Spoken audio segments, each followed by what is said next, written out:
Y es momento de dar paso a la primera entrevista del día. Ella es dirigente del MST en el Frente de Izquierda y de los Trabajadores Unidad. Participó de la marcha por la soberanía al lago Escondido, que terminó con una brutal represión de las patotas de Joe Louis, el magnate británico que se choreó un pedazo de la Patagonia. Ahora está en Perú haciéndole el aguante a justamente los compañeros resistiendo el avance de la represión en dicho país, y se hizo el tiempo para conversar un ratito con nosotros. Hola, Cele Fierro, ¿cómo te va? Acá Esteban en Cítrica, gracias por estar, de verdad. Hola Esteban, ¿cómo estás? Bueno, muchísimas gracias por el aguante ustedes y bueno, por salir este día para toda la audiencia. Es un placer, Cele, gracias en serio, siempre ahí conectando. En este sentido, ya mismo hablamos de Perú, que es donde estás ahora. Consultarte solo por lo que fue el posteriori de la represión en el lago Escondido. Hay una foto tuya viralizada donde tenés el rostro ensangrentado, has terminado incluso teniendo que hacer chequeos médicos. ¿Cómo fue ese episodio? ¿Qué te dejó? Bueno, creo que las imágenes hablan por sí solas. Lo que funciona y lo que existe ahí lo retratamos diciendo, bueno, las fronteras de este enclave británico en la Patagonia es estos portones de hierro a la altura de la Ruta 40, y adentro es otra ley, y quienes digitan y deciden es la patota de, como bien vos decías, este magnate inglés que primero adquirió las tierras con distintos artilugios. Algunos pueden decir legales, yo digo completamente ilegales, porque son tierras de frontera que un extranjero no podría adquirir de ninguna manera, y que se muestra la impunidad, y esta impunidad es por la connivencia del poder político, económico y judicial. Entonces, esta misma impunidad con la que se maneja Lewis es con la que actúan de forma violenta estos cipayos disfrazados de gauchos, que lo único que hacen es seguir cuidando los intereses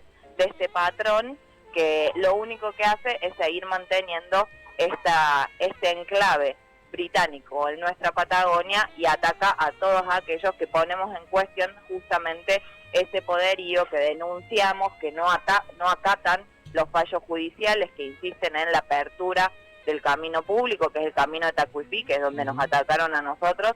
Así que la verdad es que creo que la conclusión clave es cómo logramos seguir organizándonos para hacer cada vez más, y que esta causa sea una causa nacional por nuestra soberanía, por nuestros territorios, por el lago Escondido, pero además para terminar con esta extranjerización de la tierra que es avalada por los distintos gobiernos.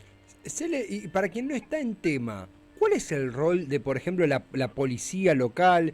Porque ustedes fueron reprimidos por pseudo gauchos, o sea, gente que se autopercibe gaucho, que respondía a Joe Louis. ¿Cómo es el rol de la policía? ¿Cómo fue el posterior y a la represión? ¿Cómo fue el comienzo? Porque pareciera que es un poco una porción de un país aparte en plena Patagonia. Básicamente no hay ley ni orden que responda a la Constitución como si a nosotros como argentinos. Es una locura. Mira, lo que sucede es esta connivencia que existe, por eso se manejan con esta impunidad total. Sí.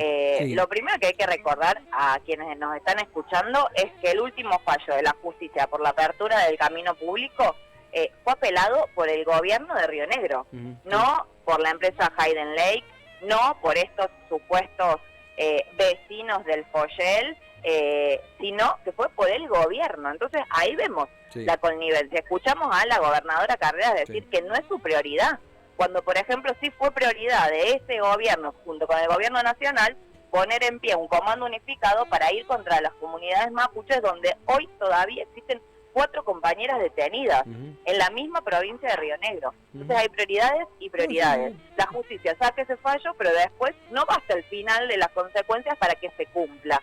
Y la policía, como bien vos decías, actúa en función de estos violentos cipayos defensores de Lewis, porque en ese momento fueron avisados de lo que estaba sucediendo, no ingresaron, dejaron que nos golpeen y después ingresan en un vehículo de esta patota sueldos.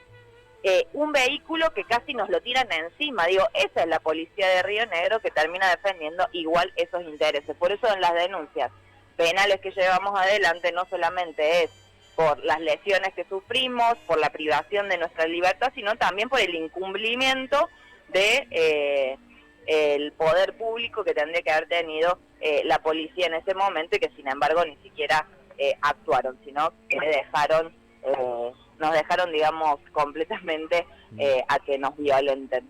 Totalmente, y te hago por supuesto que respetando lo que es la intimidad de cada uno en el posteriori, pero un poco charlábamos fuera de micrófono lo que fue el posteriori a la represión. Estamos hablando de, entre otros compañeros y compañeras, una ciudadana argentina agredida con el rostro ensangrentado a manos de una patota en la Patagonia que responde a un magnate británico. Digo, hace poco estábamos cantando en el Mundial Los Pibes de Malvinas, que jamás olvidaré, y un mes después se da esto. No lo podemos permitir. ¿Cómo fueron las lesiones, las agresiones? Porque las imágenes son impactantes. ¿Cómo están ustedes? ¿Cómo fue el posteriori físicamente incluso para ustedes? Bueno, tomo una cosa eso de no poder permitirlo, y hay que recordar también que Lewis tiene un aeropuerto privado, sí, el más cercano hacia las Islas Malvinas. Entonces creo que hay una unidad en esta lucha que decíamos, bueno, el lago escondido es nuestro, es argentino, Lewis se tiene que ir de la Patagonia, como también los ingleses de las Malvinas. Y fue todo un raíz en relación a la cuestión médica y de salud. Tienen que saber que tampoco permitían que acceda rápidamente la ambulancia a atender a los heridos en ese momento. Cuando nos atienden, primero en un centro de salud, sin los elementos, por supuesto, necesarios, por ejemplo, para ratificar lo que denunciábamos, que un compañero no podía caminar, y luego se comprobó que tenía una pierna quebrada, un compañero con fisuras en las costillas. Digo, todo eso se fue ratificando y conociendo con el correr de los días, con otros estudios médicos no del momento, y en mi caso, bueno, con la tranquilidad ahora de haber realizado todos los estudios cuando llegamos a Buenos Aires, que los cortes en la cabeza fueron eso en ese momento, por eso el sangrado, los golpes, solo nos quedan los rastros de los moretones, pero bueno, por suerte en mi caso y en el de nuestra compañera Julieta de periodismo de izquierda, no han sido mayores ni han tenido que tener una intervención quirúrgica como el de otro compañero. Es terrible realmente y es real. Esto no es es ciencia ficción, está pasando en nuestro país, Cele, y voy a Perú. Actualmente te encontrás allí. ¿En qué ciudad específicamente y cómo está la situación en Perú, en la brutal represión que se está viviendo a manos del gobierno de Bularte? ¿Cómo está la resistencia? Bueno, estoy en Lima, llegué ayer, tengo programado viajes al interior también, al sur, que es uno de los lugares donde la resistencia ha sido la más fuerte y hoy continúa. Ayer fue la movilización y las acciones de un inicio de paro nacional que fue arrancado a la CGTP, que lo que cuentan las compañeras y compañeros de acá, no había una convocatoria así desde los 70, enorme movilización ayer en Lima y en el resto de las ciudades, y se daba también a un mes de la masacre en Juliaca, donde al día de hoy, un mes después, no hay ningún tipo de investigación, donde asesinaron a distintas compañeras y compañeros, un niño de 15 años. Digo, es brutal, y a pesar de la brutal represión de Boluarte y este gobierno golpista, las movilizaciones y las acciones siguen con mucha fuerza, y bueno, tendremos que ver cómo se sigue desarrollando este paro que se está sintiendo en todo el país. Celeste, gracias siempre por la disposición, el abrazo a toda la comunidad peruana, a los compañeros peruanos que están ahí haciendo el aguante, pueblo hermano, pueblo muy querido. Gracias a vos por el tiempo, y seguiremos difundiendo, siempre a disposición. No, bueno, muchísimas gracias, y bueno, acá siempre seguiremos acompañando a quienes hoy están levantando, por supuesto, que lo que hace falta es que Boluarte se vaya, que se cierre el Congreso, y que el gobierno lo tienen que asumir justamente las organizaciones que hoy están luchando, las que están en la calle, las organizaciones de los trabajadores, de los campesinos, y de ahí convocar esa asamblea constituyente que se siente con tanta fuerza en cada movilización, para que de verdad se rija sobre otras bases este Perú, y que sea sobre los derechos, de garantizar los derechos de la mayoría de la población. Que así sea, Cele, que así sea realmente para el pueblo hermano de Perú. Gran abrazo para vos también, Cele. Será hasta la próxima. Un abrazo, Esteban, muchísimas gracias. A vos, hasta pronto. A ella, Cele Fierro, dirigente del MST dentro del Frente de Izquierda y de los Trabajadores, brutalmente reprimida en la marcha por la soberanía en Lago Escondido.